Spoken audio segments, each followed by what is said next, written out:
BRS కు భవిష్యత్తు లేదని మంత్రి కోమటిరెడ్డి వెంకటరెడ్డి అన్నారు. కేసీఆర్ కు కవిత రాసినట్లు బయటకు వచ్చిన లేఖ జోక్ అయిపోయిందని ఎద్దేవా చేశారు. లెటర్ కవిత రాసిందా లేక ఆ పార్టీలో మరెవరైనా రాశారా అనేది తేలాల్సి ఉందన్నారు. బీఆర్ఎస్ పార్టీ అయిపోయిందని ఇంటర్నల్ గా ప్లాన్ చేసి వాళ్లే లేఖ రాసి విడుదల చేశారని మండిపడ్డారు. ప్రజలు బీఆర్ఎస్ పార్టీ గురించి ఆలోచించడం లేదని, కేటీఆర్, హరీష్ రావు లేఖ పేరుతో డ్రామా ఆడుతున్నారని కోమటిరెడ్డి వెంకటరెడ్డి ఆరోపించారు.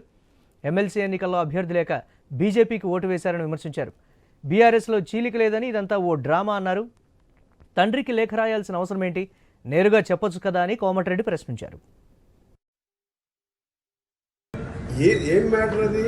బీజేపీ 2% మరి ఈమె రాసిపోయేది ఉండే వాళ్ళ ఆయన స్పీచ్ బీజేపీ 2 నిమిషాలు తిట్టు మరి కానీ చెప్పి పాయింట్ రాసిచ్చిపోతే అయిపోతున్నాయి కదా. వాళ్ళు కూర్చొని రాసి హరీష్ రావు 2 సార్లు అక్కడ పోయి కూర్చొని డిస్కస్ చేసి ఇవన్నీ కూడా ఏంటంటే దాంట్లో ప్లాన్ లో బాగానే పేరున్న పేపర్ మీద పేరున్నదే ఇస్తారు. వేస్తుంటే నువ్వు చూసినావా? ఎమ్మెల్సీ ఎన్నికల్లో బీజేపీ సపోర్ట్ చేసి క్యాండిడేట్లు పెట్టకుండా 10 సంవత్సరాల అధికారంలో ఉండి అప్పటికే దక్షిణ తెలంగాణలో 36 సీట్లలో 33 సీట్లు కాంగ్రెస్, ఒక్కొక్కరు 50-60 మెజార్టీకి ఇచ్చి టీఆర్ఎస్ అనే పార్టీ లేదు.